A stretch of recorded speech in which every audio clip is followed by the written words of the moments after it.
इस वीडियो में हम डिस्कस करेंगे रिगार्डिंग डीबीएमएस चैप्टर 2। सबसे पहला टॉपिक है that is what is data. जब हम डेटाबेस की बात करते हैं तो उसमें एक वर्ड आता है डाटा। उसके बारे में हम यहाँ पे देख लेते हैं कि डाटा क्या होता है। डाटा क्या होता है, बिल्कुल जो स्मॉल यूनिट ऑफ इंफॉर्मेशन होगी ना उसको डाटा कहते हैं। कंप्लीट जैसे कहते हैं ना कि हमने डाटा कलेक्ट कर लिया। डाटा मतलब वो इवन वो एक स्मॉल डिजिट भी हुआ ना वो भी डाटा के अंदर ही आएगा। तो छोटी से छोटी इंफॉर्मेशन उसको हम डाटा कहेंगे। और देखिए इसमें क्या होता है, एक डेटम होता है और एक डाटा होता है। देखिए ये डेटम वर्ड है, इसको भी डिस्कस करेंगे अभी। एक होता है डाटा। तो डेटम जो बिल्कुल एक जो सिंगल इंफॉर्मेशन मिली है उसको डेटम कहेंगे। वो यदि इंग्लिश की बात करें तो वो डेटम सिंगुलर हो गया। और प्लूरल मतलब वैसे छोटी छोटी बहुत सारी इंफॉर्मेशन जब हम एक साथ ले लेते हो तो उस कंप्लीट को हम डाटा बोल देते हैं। मतलब डेटम सिंगुलर हो गया और डाटा प्लूरल हो गया। So data is a collection of a distinct small unit of information. It can be used in a variety of forms like text, numbers, media, bytes, etc.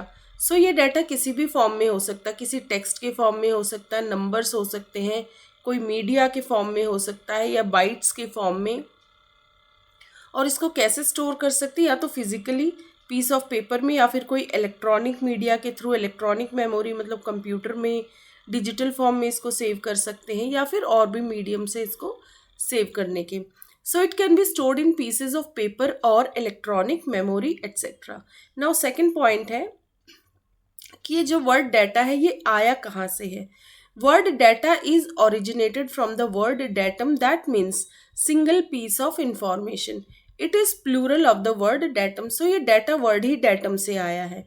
Datum बिल्कुल उस छोटी information को कहेंगे, और ऐसी बहुत सारी छोटी छोटी इंफॉर्मेशन को, उस पूरे कलेक्शन को हम डाटा कह देते हैं। डेटम सिंगुलर हो गया और डाटा उसका प्लूरल हो गया। ठीक है, तो डाटा वर्ड कहाँ से आया है, it originated from datum word से आया। और डेटम का मीनिंग ही होता है सिंगल पीस ऑफ इंफॉर्मेशन। तो सिंगल पीस ऑफ इंफॉर्मेशन को डेटम कह दिया। और वैसे ही सिंगल पीसेस ऑफ इंफॉर्मेशन को जब हम कलेक्ट कर लेते हैं तो उसको कलेक्टेड फॉर्म में फिर कंप्लीट उसको हम कह देते हैं कि हमने डाटा कलेक्ट कर लिया। ठीक है, तो उस सिंगल पीस को तो डेटम कहेंगे, और वो कंप्लीट जो कलेक्शन हो गया उसका डेटम का, तो उस कंप्लीट को हम डाटा कह देते हैं। नाउ थर्ड पॉइंट है, in computing data is information that can be translated into a form for efficient movement and processing. Data is interchangeable. Data वो फॉर्म हो गया, वो इंफॉर्मेशन हो गई जिसको हम ट्रांसलेट भी कर सकते हैं किसी और फॉर्म में, ताकि एफिशिएंटली उसको मूव कर सके एक मीडियम से दूसरे मीडियम तक या एक जगह से दूसरी जगह तक। इट डिपेंड्स, इसके तो बहुत डिटेल में नहीं जाना, बट इसको हम एफिशिएंट मूवमेंट या फर्दर प्रोसेसिंग के लिए इसको ट्रांसलेट कर सकते हैं किसी और फॉर्म में। और डाटा इंटरचेंजेबल भी होता है, एक फॉर्म से दूसरी फॉर्म में चेंज हो जाता है। ये फॉर्म्स क्या होती है वो हम देख लेंगे आगे डिटेल में। ये कुछ पॉइंट्स हो गए रिलेटेड टू डाटा। अब हम देखते हैं कि डेटाबेस क्या होता है। What is database? First point है, a database is an organised collection of data. देखिए वो तो हमने जैसे डाटा कलेक्ट कर लिया छोटे छोटे सिंगल पीसेस ऑफ इंफॉर्मेशन को एक साथ, तो वो कंप्लीट डाटा हो गया। कलेक्शन ऑफ इंफॉर्मेशन मतलब collection of small pieces of information. ठीक है, और डेटाबेस क्या हो गया, उसी डाटा को जब हम थोड़ा ऑर्गेनाइज्ड रूप में प्रेजेंट कर दें। ठीक है, ऑर्गेनाइज्ड वर्ड होना चाहिए। डेटाबेस में सारी चीज़ें बड़ी ऑर्गेनाइज्ड रहती हैं, आपस में बढ़िया से रिलेटेड रहेंगी, बड़े अच्छे से ऑर्गेनाइज्ड रहेंगी। कलेक्शन ऑफ डाटा तो है लेकिन वो ऑर्गेनाइज्ड फॉर्म में है।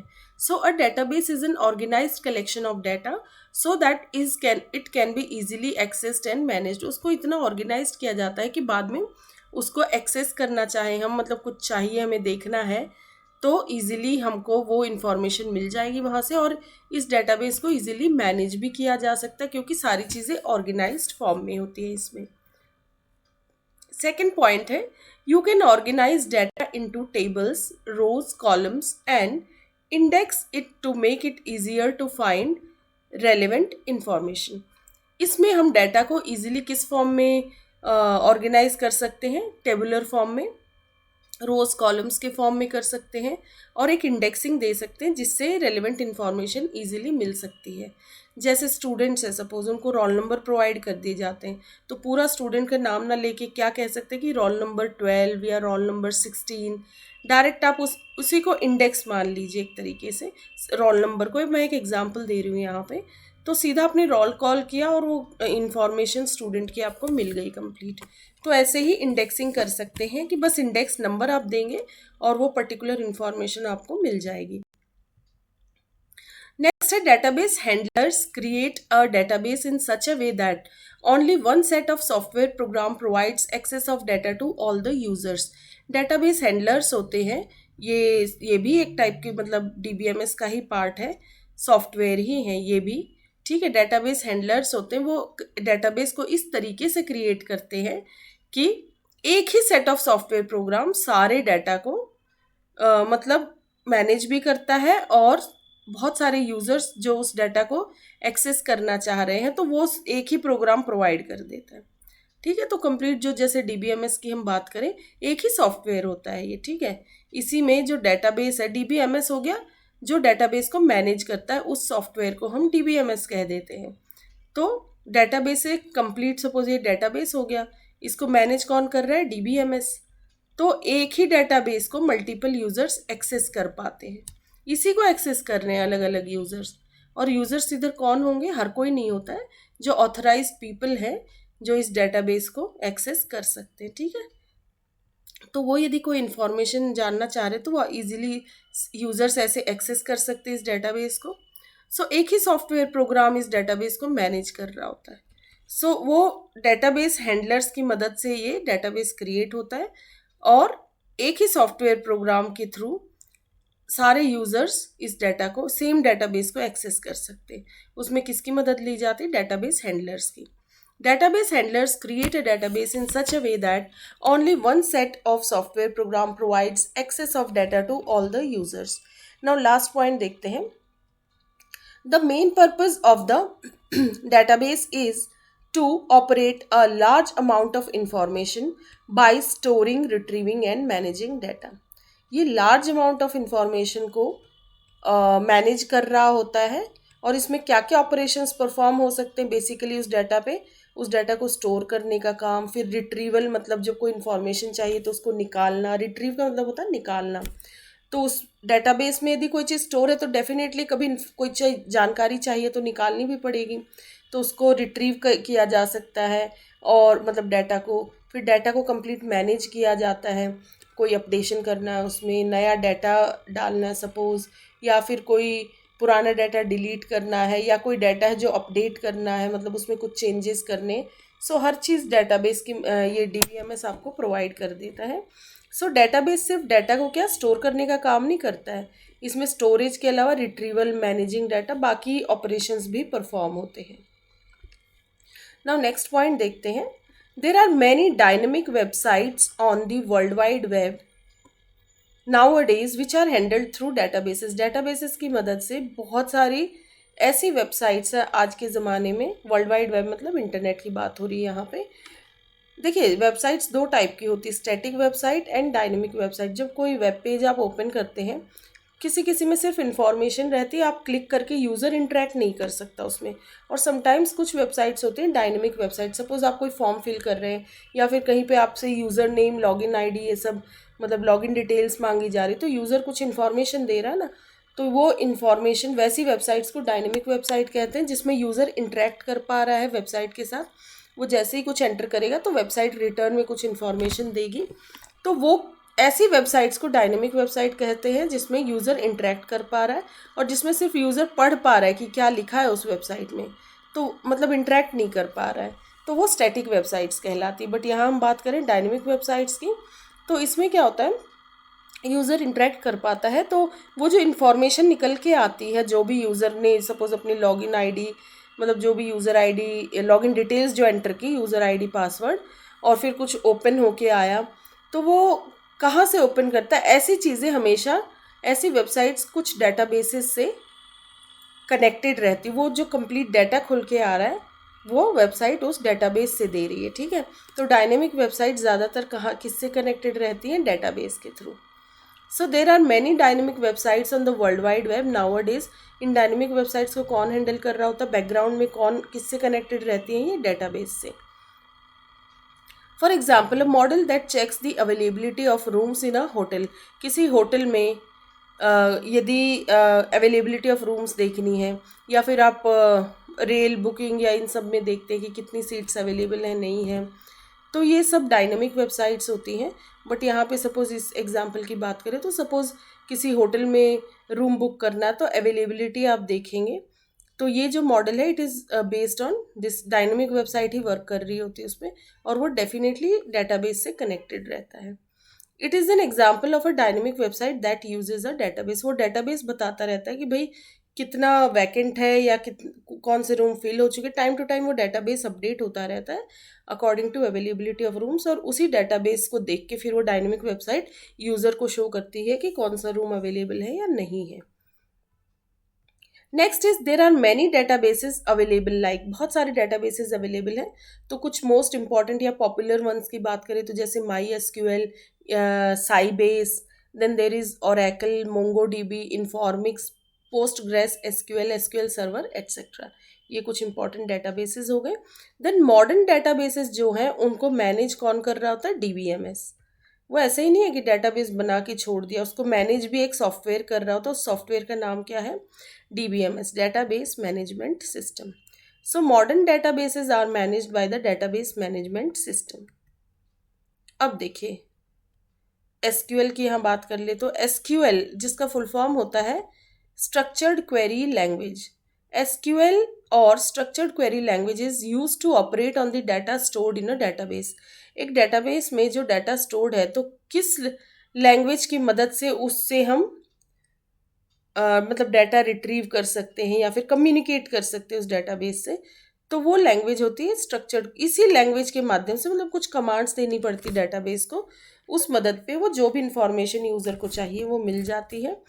सो जो भी ऑपरेशन परफॉर्म करना, वो चाहे क्रिएट करने का हो या अपडेशन का हो, रिट्रीवल का हो, तो वो एसक्यूएल की मदद से यूज़र ऑपरेशंस कर सकता है डाटा पे। So SQL or structured query language is used to operate on the data stored in a database. अब SQL किस पे डिपेंड करता है बेसिकली, ये स्ट्रक्चर्ड क्वेरी लैंग्वेज। यदि कुछ मैथमेटिकल कॉन्सेप्ट्स की बात करें जिस पे SQL डिपेंड करता है तो वो है relational algebra and tuple relational calculus.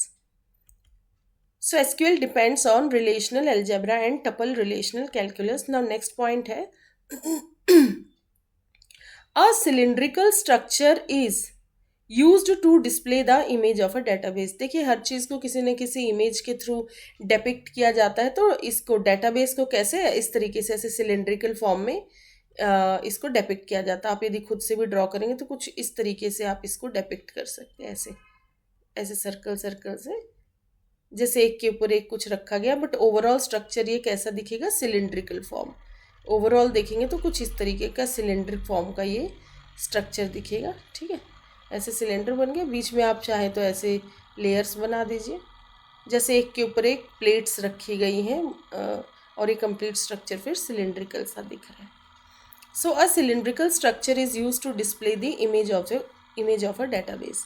Now database का इवोल्यूशन देख लेते हैं कि डेटाबेसेस विद टाइम कैसे कैसे इवॉल्व हुए। सबसे पहले किस टाइप के डेटाबेस थे, फिर उनमें क्या क्या चेंजेस हुए, कैसे कैसे नए नए डेटाबेसेस आते गए, वो देखते हैं हम। तो फर्स्ट पॉइंट है the database has completed more than 50 years of journey of its evolution from. लगभग 50 या 50 से भी ऊपर साल हो चुके हैं डेटाबेस की जर्नी को। और सबसे पहले जो डेटाबेस सिस्टम्स आए थे वो फ्लैट फाइल सिस्टम थे, और अभी रिलेशनल, ऑब्जेक्ट रिलेशनल, ये सारे आ चुके हैं।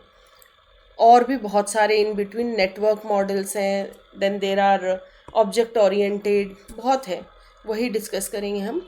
सो the database has completed more than 50 years of journey of its evolution from flat file system to relational and objects relational systems.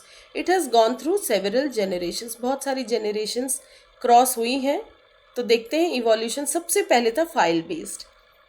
सो वो किस ईयर की बात हो रही है यहाँ पे? फाइल बेस्ड डेटाबेसेस कब यूज होते थे? Around year 1968.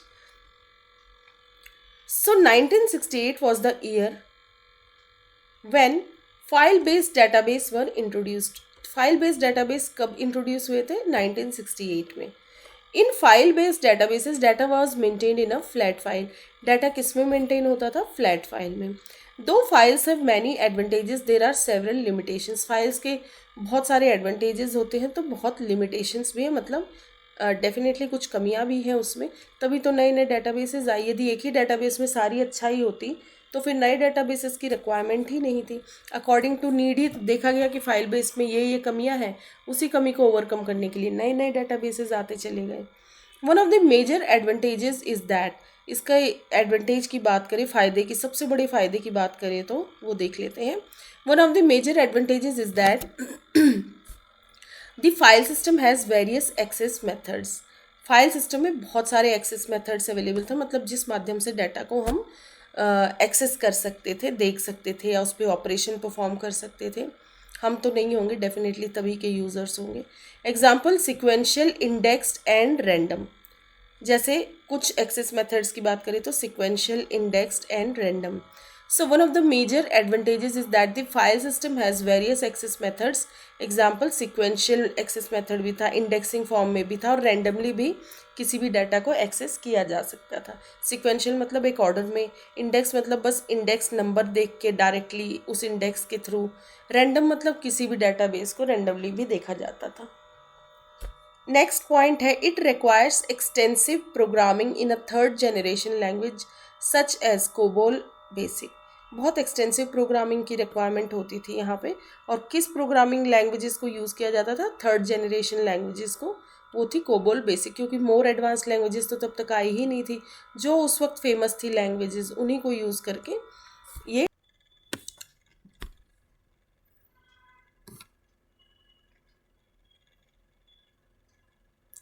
Now next model है hierarchical data model. File based के बाद है हायरार्कियल डाटा मॉडल. इसमें पेरेंट चाइल्ड रिलेशनशिप फॉर्म में डाटा अरेंज्ड रहता था, मतलब कुछ ना कुछ रिलेशनशिप रहती थी उनके बीच में. वो हम देखते हैं क्या है आगे. सो ये किस ईयर के अराउंड यूज़ होता था ये डाटा मॉडल? Around 1968 to 1980. इस ड्यूरेशन में, मतलब 68 से लेके 80 के बीच में ये हायरार्कियल डाटा मॉडल का यूज़ होता था. So 1968 to 1980 was the era of the hierarchical database. Prominent hierarchical database model was IBM's first DBMS. IBM का जो पहला DBMS था वो इसी मॉडल पे बेस्ड था, हायरार्कियल डाटा मॉडल. मतलब ये बहुत फेमस मॉडल था IBM का पहला DBMS. और उसका नाम क्या था? It was called IMS. IMS का फुल फॉर्म है Information Management System. So 1968 to 1980 was the era of the hierarchical database. Prominent hierarchical database model was IBM's first DBMS. It was called IMS, Information Management System. Next point है, in this model files are related in a parent-child manner. इसमें files parent-child manner में relate रहती थी. मतलब suppose ये parent है, then अगली files जो हैं, ये फाइल इसकी चाइल्ड हो गई, ठीक है. ये सपोज पेरेंट है तो ये सपोज इसके दो चिल्ड्रन है, तो वो मतलब ये है तो फाइल्स ही, बट इनमें कुछ रिलेशनशिप है कि पेरेंट चाइल्ड का रिलेशनशिप. फिर इसके अंडर और कुछ फाइल्स आएंगी. इस केस में ये पेरेंट हो गया, दिस वन, एंड ये इसके चिल्ड्रन. तो सारी फाइल्स पेरेंट चाइल्ड मैनर में रिलेटेड थी, इसलिए इसको एक हायरार्की कहा गया. ठीक है, लेवल्स हैं यहाँ पे. सो बिलो डायग्राम मतलब अपकमिंग डायग्राम एक आएगा. So that diagram represents hierarchical data model. वहाँ हायरार्कियल डाटा मॉडल को रिप्रेजेंट किया गया है. जो छोटे छोटे सर्कल हैं, मतलब इन सबको क्या कहा गया? ऑब्जेक्ट्स कहा गया. Small circle represents objects.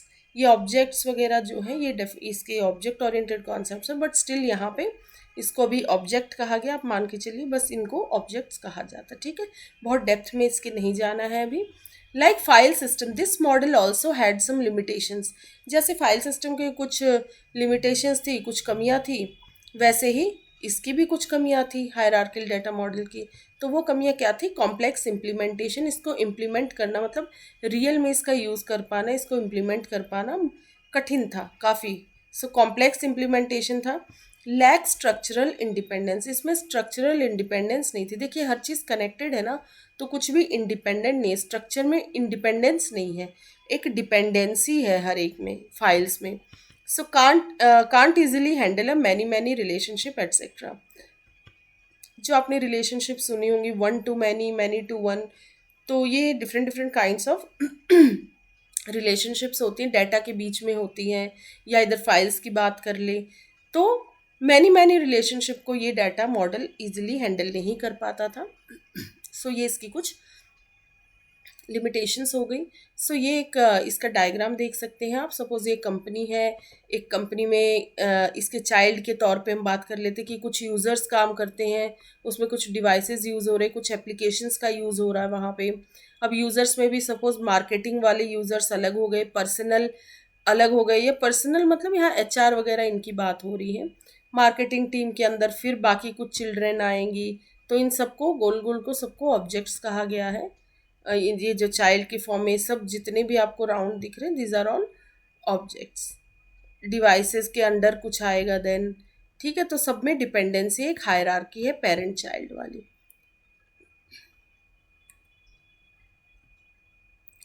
Now hierarchical data model के बाद नेक्स्ट है नेटवर्क डाटा मॉडल। सो इसकी बात कर लेते हैं। Charles Bachman developed the first DBMS at Honeywell called Integrated Data Store, IDS। पहला डीबीएमएस चार्ल्स बैकमैन, मतलब नेटवर्क डाटा मॉडल की बात हो रही, तो नेटवर्क डाटा मॉडल पे बेस्ड जो पहला डीबीएमएस था वो किन्होंने डेवलप किया था? चार्ल्स बैकमैन ने। ये बैचमैन नहीं आपको पढ़ना, BACH, ये बैकमैन आएगा इसका प्रोनाउंसिएशन, ठीक है। Charles Bachman developed the first DBMS at Honeywell called, और उस डेटाबेस का क्या नाम था? IDS, integrated data store. और जो हायरार्कियल बेस्ड हमने बात की थी तो उसमें क्या था? IMS, जो IBM का था, इंफॉर्मेशन मैनेजमेंट सिस्टम। वैसे ही नेटवर्क मॉडल की बात करें तो पहला DBMS based on network data model कौन सा था? Integrated data store, IDS। ये किन्होंने डेवलप किया था? चार्ल्स बैकमैन ने। It was developed in the early 1960s, early 1960s में इसको डेवलप किया गया था IDS को, but it was standardised in 1971 by the CODASYL group. CODASYL का फुल फॉर्म होगा conference on data systems languages. ये क्या था? 1960s में डेवलप हुआ था, लेकिन इसको स्टैंडर्डाइज 1971 में किया गया था। किन्होंने किया गया था? कोडासिल ग्रुप ने किया था। ये कोडासिल क्या था? ये एक टाइप की कॉन्फ्रेंस थी, जो डाटा सिस्टम्स लैंग्वेजेस की कॉन्फ्रेंस हुई थी, तो वहाँ पे जो मेंबर्स प्रेजेंट थे उन सब ने सहमति पे इसको स्टैंडर्डाइज कर दिया था, इस मॉडल को, इस इंटीग्रेटेड डाटा स्टोर को, DBMS को। So it was standardized in Conference on Data Systems Languages. So Charles Beckman developed the first DBMS at Honeywell called Integrated Data Store, IDS. It was developed in the early 1960s, but it was standardized in 1971 by the Codasil Group Conference on Data Systems Languages. Next point है, in this model files are related as owners and members like to the common network model. जैसे hierarchical model में parent child relationship थी, वैसे network model में files कैसे related थी?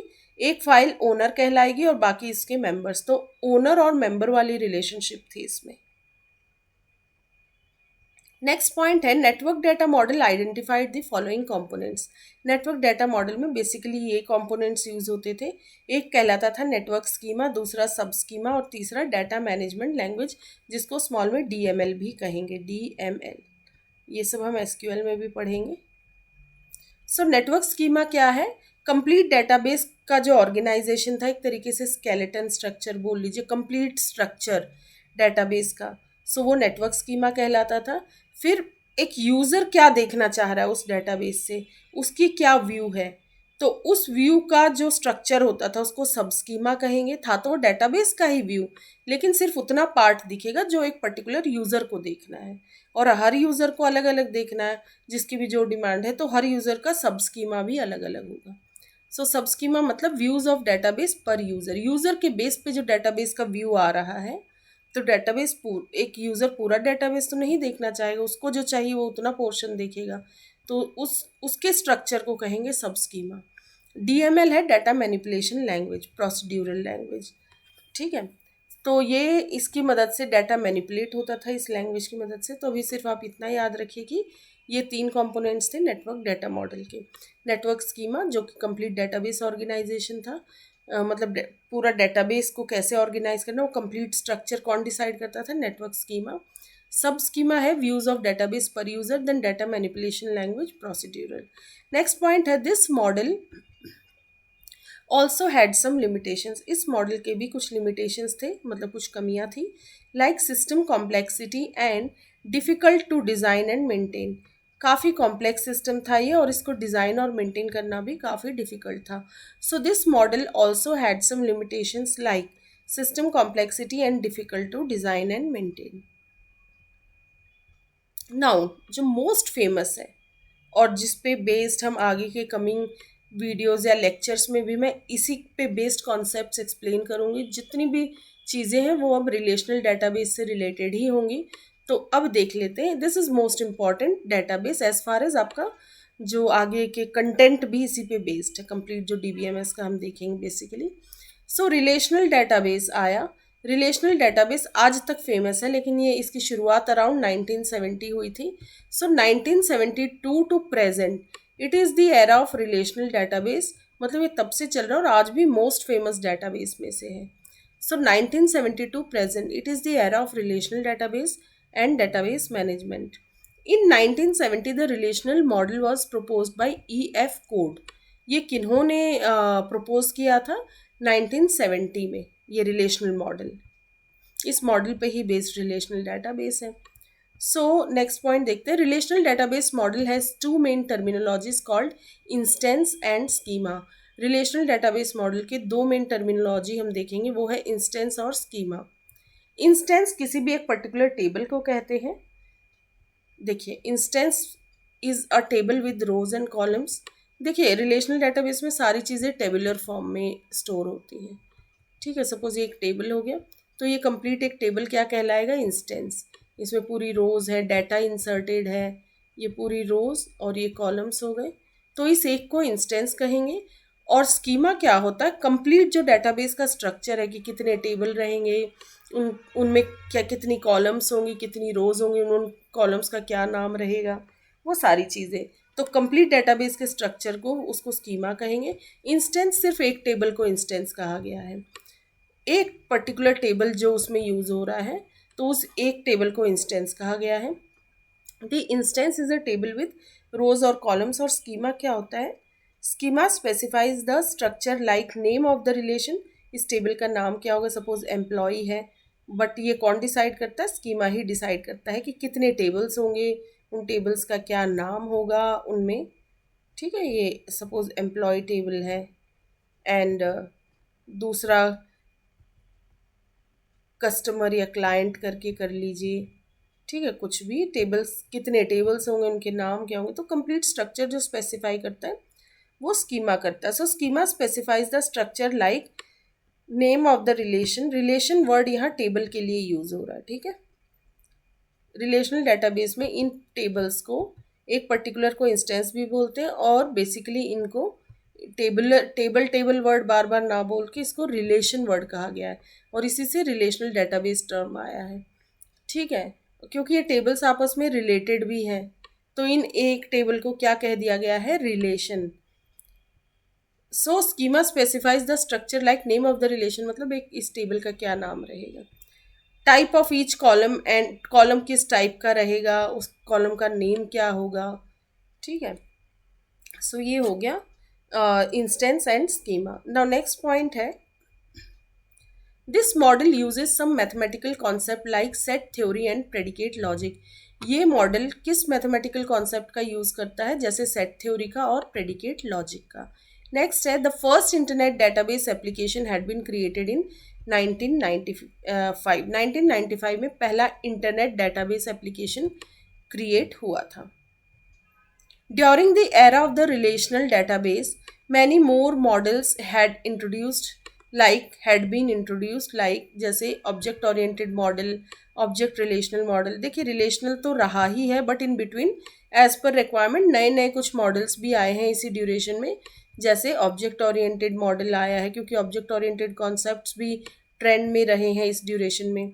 फिर object relational model और बाकी भी कुछ मॉडल्स आते रहे हैं, but still relational model is very famous. कितने भी मॉडल आए गए लेकिन रिलेशनल मॉडल की इंपॉर्टेंस अपनी है। नाउ नेक्स्ट है cloud database. Cloud database definitely cloud technology पे डिपेंड है, मतलब ऑनलाइन सर्विसेज, ऑनलाइन आप इसको एक्सेस कर सकते। क्लाउड को बेसिकली ऐसे क्लाउड के ही फॉर्म में डिपिक्ट किया जाता है। क्लाउड का मतलब बेसिकली आप कहीं से भी इसकी सर्विसेज ले सकते हैं। ऑनलाइन अवेलेबिलिटी है इस डेटाबेस की, आपको ऑनलाइन स्पेस प्रोवाइड हो जाता है। डेटाबेस ऐसे प्रोवाइडर्स बैठे हैं जो आपको ऑनलाइन बहुत सारा स्पेस दे देंगे, जिसकी मदद से आप पूरा पूरा डेटाबेस मैनेज कर सकते हैं। आपको कंप्लीट ऑफलाइन सेटअप नहीं चाहिए, ये ऑनलाइन फिर कुछ कंपनीज है जो प्रोवाइड करती हैं ऐसा स्पेस, और चीज़ें सस्ती भी हैं, उतनी महंगी भी नहीं है, सिक्योरिटी भी है। तो क्लाउड डेटाबेसेस उसको कहते हैं जो क्लाउड पे मेंटेन हो रहा, क्लाउड टेक्नोलॉजी पे बेस्ड है ये, मतलब ऑनलाइन अवेलेबल है ये कहीं भी।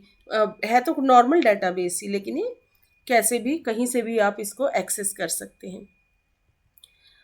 Cloud database facilitates you to store, manage, and retrieve their structured unstructured data via a cloud platform. Definitely cloud platform पे जो database manage हो रहा है उसमें आप चीज़ें store कर सकते हैं, manage, retrieve, बिल्कुल normal database की तरह काम हो रहे हैं, बट यहाँ पे चीज़ें online हो रही है थ्रू अ क्लाउड प्लेटफॉर्म। मतलब आपको ऑनलाइन सर्विसेज लेनी होंगी, वहाँ पे आपका डेटाबेस है, कहीं से भी आप एक्सेस कर सकते हैं।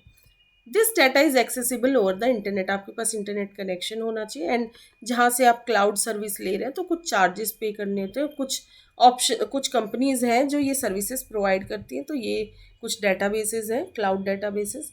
सो cloud databases are also called as, ऐसे डेटाबेसेस को जो ऑनलाइन आपको एज अ सर्विस मिल जाते हैं उनको डेटाबेस एज सर्विस भी कहा जाता है। डी बास कुछ नहीं है, ये क्लाउड डेटाबेस को ही कहा गया है। Cloud databases are also called as DBaaS, मतलब डेटाबेस एज सर्विस। एक सर्विस के रूप में डेटाबेस आपको मिल जा रहा है, आप उसमें अपना डाटा स्टोर कर सकते हैं, मैनेज, रिट्रीव सब कुछ कर सकते हैं। Because they are offered as a managed service, एक सर्विस के तौर पे आपको ऑनलाइन प्रोवाइड हो जा रहा है, कंपनीज प्रोवाइड करती हैं। कुछ बेस्ट क्लाउड ऑप्शंस की बात करें तो जैसे AWS है, अमेजॉन वेब सर्विसेज इसका फुल फॉर्म है, बहुत फेमस है ये। स्नोफ्लेक कंप्यूटिंग है, ओरेकल डेटाबेस क्लाउड सर्विसेज है, माइक्रोसॉफ्ट एसक्यूएल सर्वर है, देन गूगल क्लाउड स्पैनर। ठीक है, नेक्स्ट है क्लाउड डेटाबेस के तो अपने फ़ायदे डेफिनेटली होंगे, क्योंकि हर चीज़ आपको ऑनलाइन प्रोवाइड हो जा रही है इजीली, आपको हर जगह कैरी नहीं करना पड़ रहा है उसको, और उतने कॉस्टली भी नहीं है। एक तो होता है कि आप कंप्लीट अपना सेटअप बैठाएंगे, एक आपको एज अ सर्विस चीज़ें मिल जा रही, आपको बस उस पर डाटा मेंटेन करना है, सारी चीज़ें शुरुआत से नहीं, आपकी हेडेक नहीं है, वो सारी आपको सर्विसेज मिल जाएंगी। सबसे पहली बात तो लोअर कॉस्ट, आपकी अपनी इन्वेस्टमेंट रह जा रही, मेजर वहाँ से हो रही, बस आपको पे करना वो सर्विस वाले चार्जेस जो भी आपको चार्ज किए जाएंगे। Lower cost, generally company provider does not have to invest in databases में उतना इन्वेस्ट नहीं करना पड़ेगा। It can maintain and support one or more data centres की मदद से ये चीज़ मैनेज हो जाती है क्लाउड डेटाबेस। कॉस्ट लोअर हो गई, क्योंकि खुद से इन्वेस्ट नहीं करना पड़ रहा है कंप्लीट डेटाबेस पे, सिर्फ सर्विस प्रोवाइड की वजह से कुछ चार्जेस दे के आप मैनेज कर सकते हैं अपने डेटाबेस को।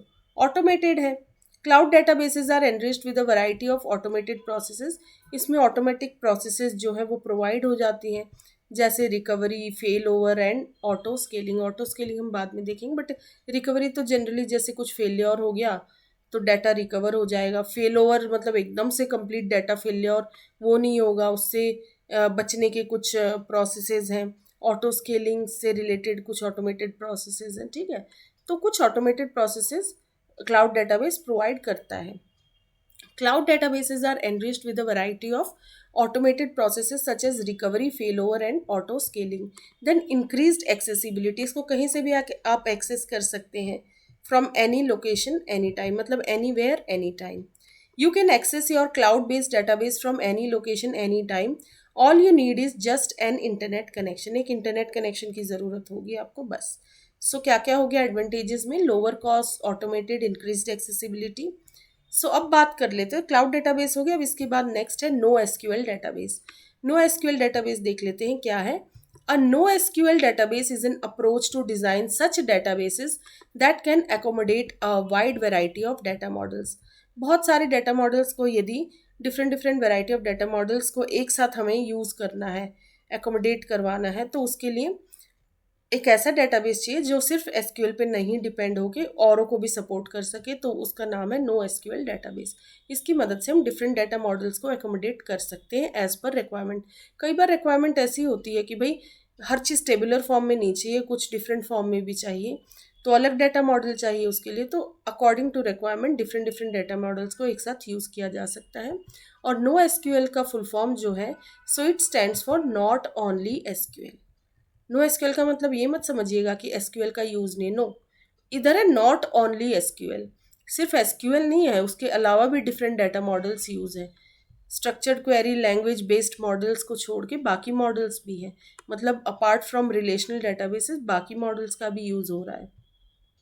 It is an alternative to traditional relational databases in which data is placed in tables and data schema is perfectly designed before the database is built. पहले ट्रेडिशनल डेटाबेसेस में क्या होता था, पूरा कंप्लीट डेटाबेस का structure मतलब data schema पहले ही design हो जाता था, डेटाबेस को बिल्ड करने से पहले उसका स्ट्रक्चर प्री डिफाइंड हो गया, मतलब अब वो फ्लेक्सिबल नहीं रहा, ठीक है, पहले से ही डिफाइन कर दिया, और डाटा टेबुलर फॉर्म में ही होता था। और कई बार ऐसा डाटा होता है कि वो टेबल्स में नहीं आ पाता, कुछ डिस्क्रिप्टिव डाटा हो सकता है, कुछ डिफरेंट टाइप का डाटा हो सकता है, तो उसके लिए कुछ एक ऐसा चीज़ चाहिए थी जो रिलेशनल डाटाबेस के अलावा भी, मतलब कुछ चीज़ टेबुलर फॉर्म में भी सेव हो गई, कुछ डिफरेंट फॉर्म में भी, तो उसके लिए एक डिफरेंट डाटा बेस की ज़रूरत पड़ी, वो हो गया नो एसक्यूएल। ये अपार्ट फ्रॉम टेबुलर बाकी चीज़ों को भी सपोर्ट कर रहा था, कुछ और डाटा मॉडल्स को भी ये सपोर्ट कर पाता है और थोड़ा फ्लेक्सिबल रहता है, पहले से पूरा डाटा स्कीमा जो है वो नहीं डिज़ाइंड रहता है, इसमें स्पेस रहता है कि नया भी कुछ अपनी तरफ से स्ट्रक्चर ऐड किया जा सकता है according to requirement.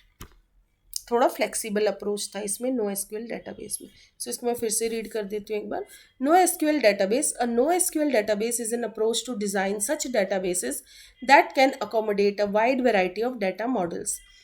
NoSQL stands for not only SQL, it is an alternative to traditional relational databases in which data is placed in tables and data schema is perfectly designed before the database is built.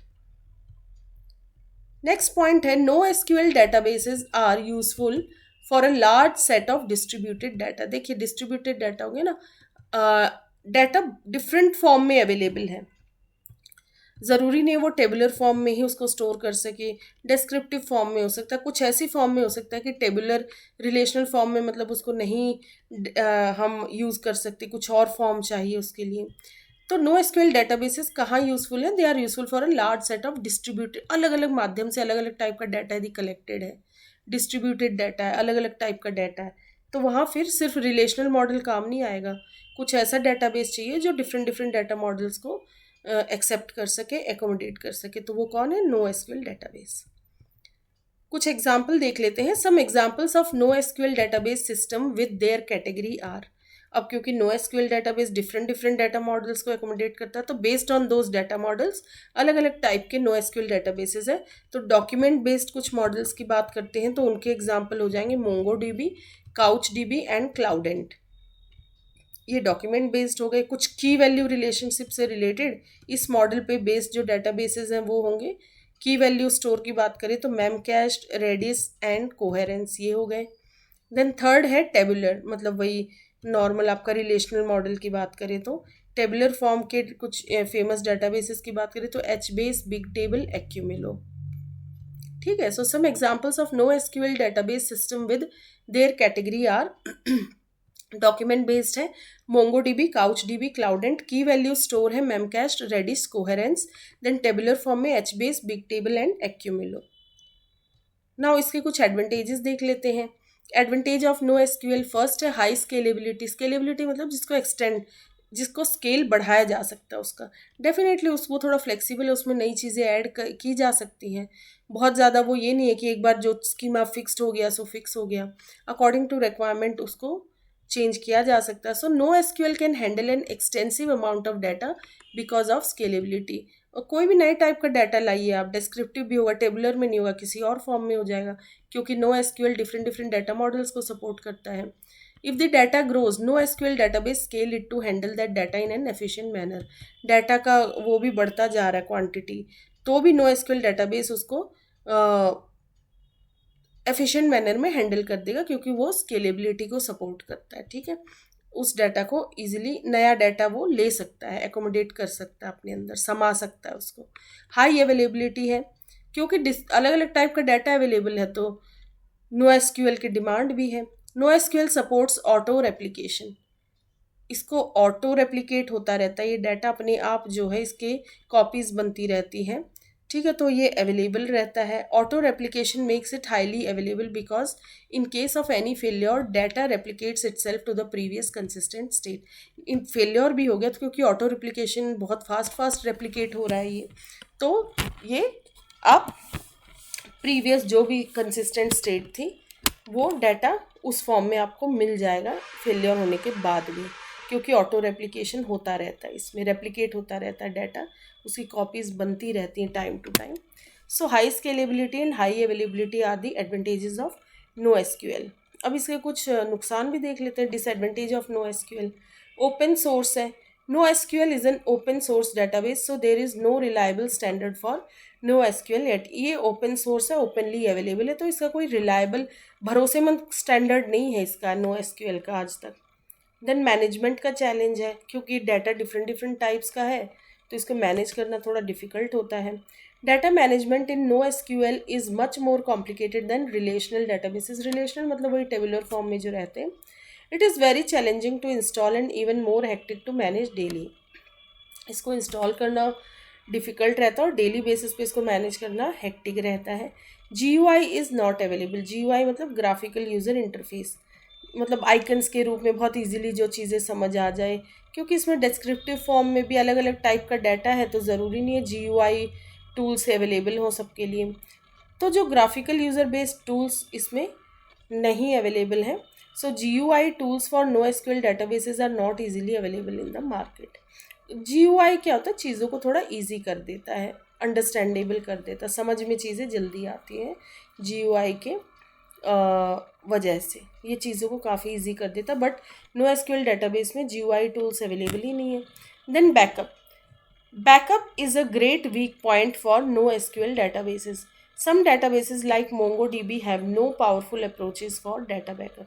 Data backup एक इसका एक weak point भी है, क्योंकि कुछ databases ऐसे हैं, जैसे सपोज MongoDB की बात करें, है तो बहुत फेमस ही MongoDB, बट इसके पास डाटा बैकअप के बहुत पावरफुल अप्रोचेस नहीं है, और बैकअप के पावरफुल अप्रोचेस होने चाहिए। इन केस फेलियर हो जाए तो बैकअप की कॉपी उसकी कंप्लीट एक होनी चाहिए।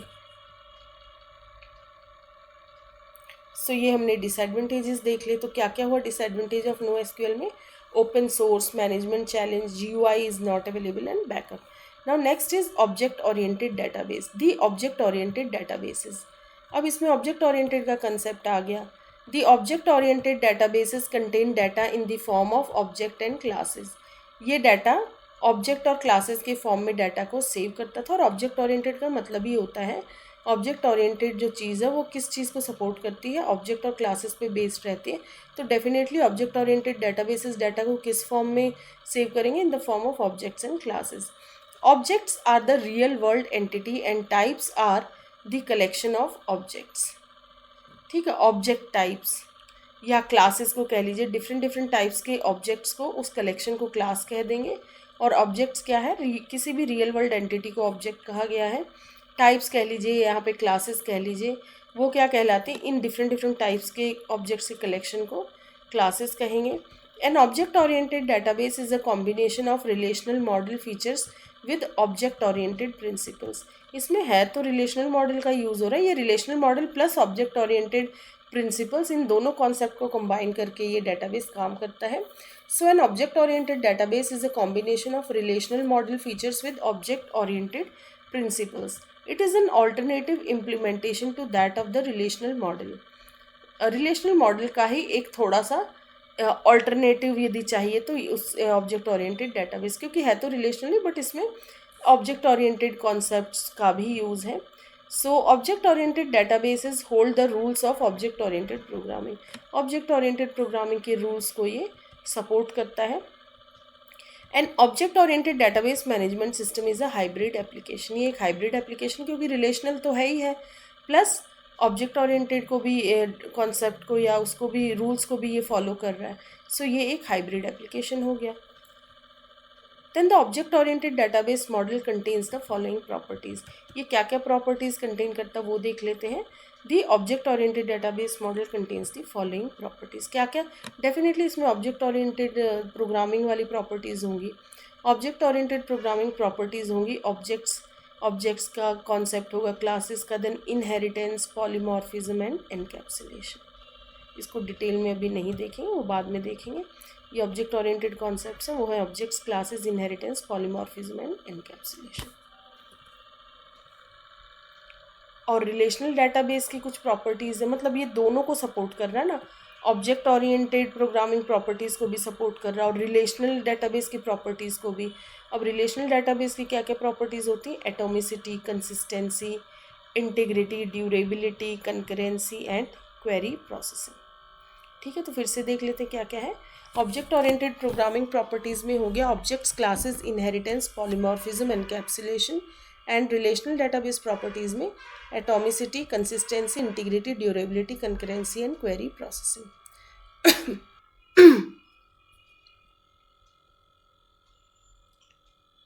अब देखते हैं ग्राफ डेटाबेस को. ग्राफ डेटाबेसेस इसमें है.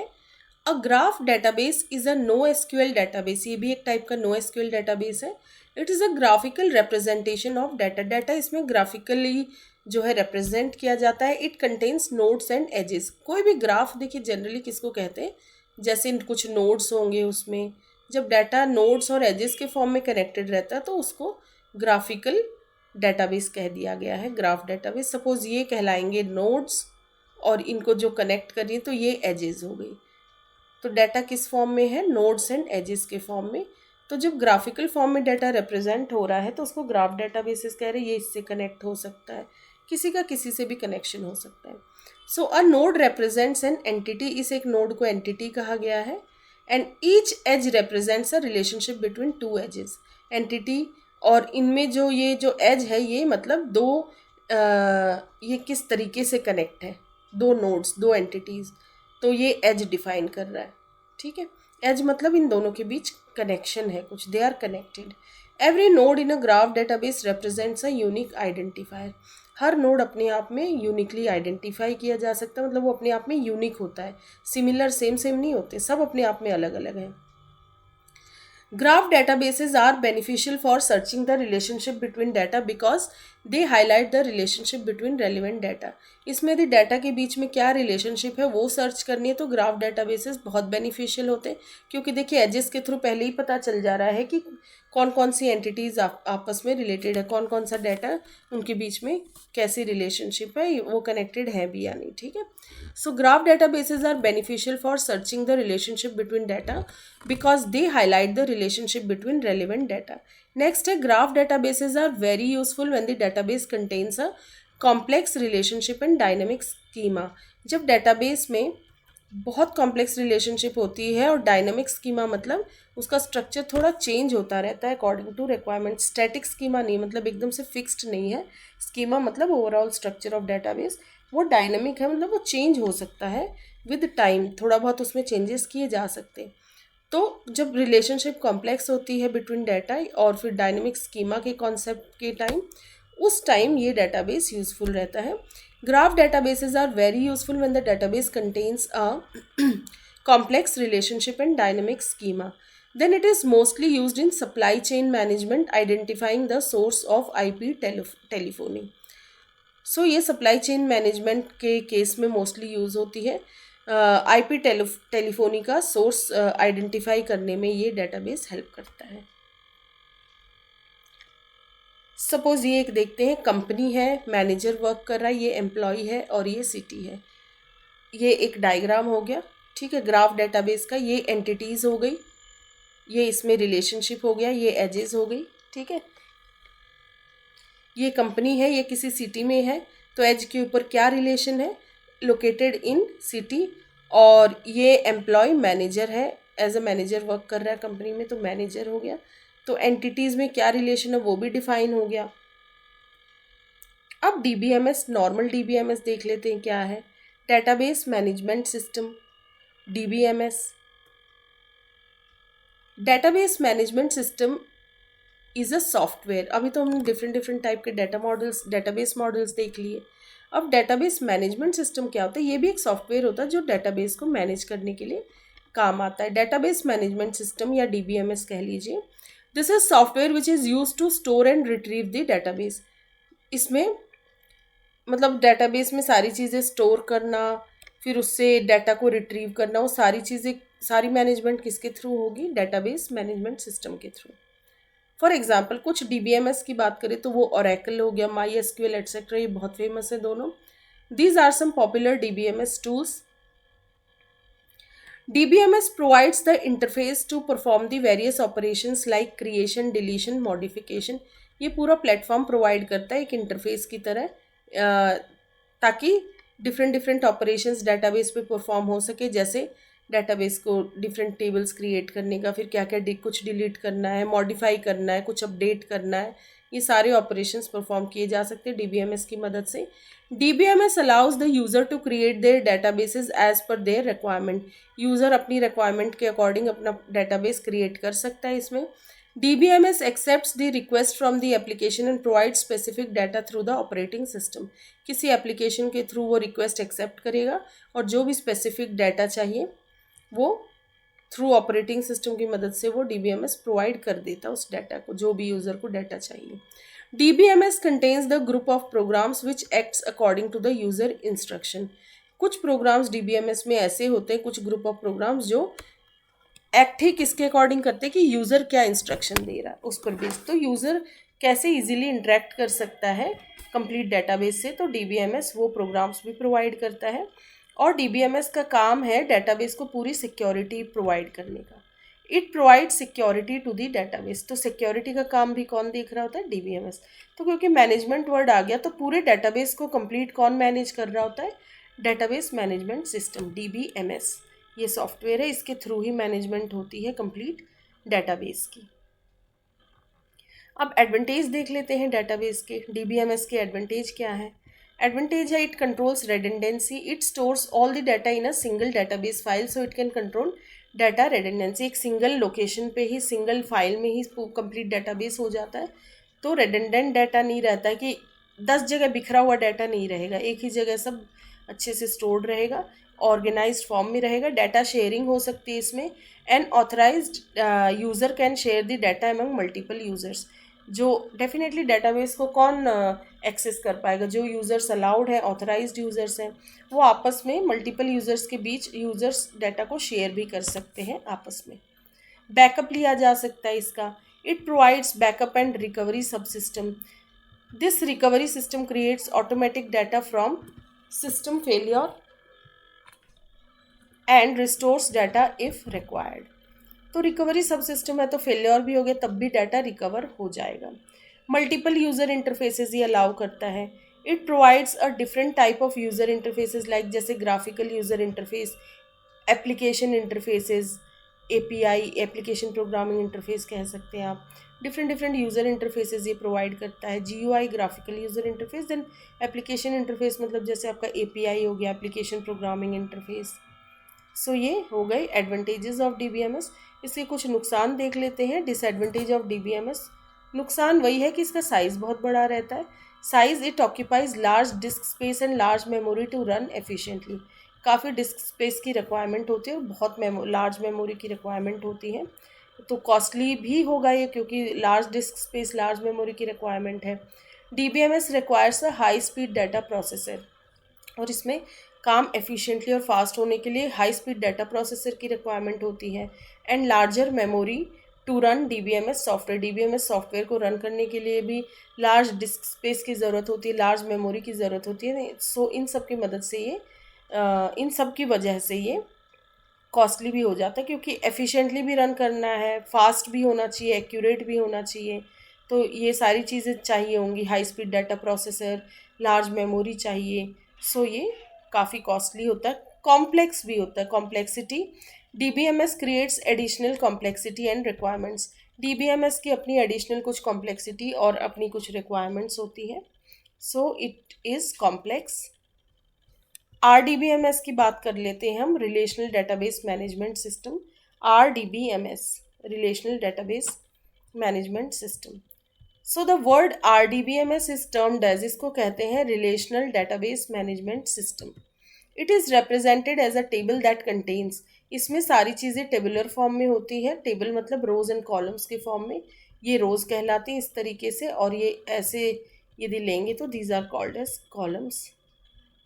ये आगे डिटेल में भी पढ़ेंगे. RDBMS is based on the relational model. It was introduced by EF Codd. ये रिलेशनल मॉडल जो हमने पीछे पढ़ा उस पर बेस्ड है RDBMS. और ये किन्होंने इंट्रोड्यूस किया था? EF कोड ने. An RDBMS is a tabular DBMS that maintains the security, integrity, accuracy and consistency of the data. So RDBMS एक tabular DBMS है. इसमें क्या क्या मेंटेन होता है? ये डाटा की सिक्योरिटी को इंश्योर करता है, इंटीग्रिटी होनी चाहिए, एक्यूरेसी होनी चाहिए एंड कंसिस्टेंसी. ये सारे टर्म्स हम आगे डिटेल में पढ़ेंगे. Now a relational database contains the following components. Basically एक रिलेशनल डेटाबेस में क्या क्या कंपोनेंट होते हैं? टेबल होता है, क्योंकि सारा डाटा टेबुलर फॉर्म में होता है. ऐसे जितने भी डाटा होंगे वो टेबुलर फॉर्म में होंगे. और इसमें टेबल मतलब रोज एंड कॉलम्स के फॉर्म में डाटा है. सपोज ये रोज हो गई और ये कॉलम्स हो गए. ठीक है, इसको वैसे तो डिटेल में भी आगे पढ़ेंगे, बट कुछ टर्म्स देख लेते हैं. इस कंप्लीट को टेबल कहा गया है.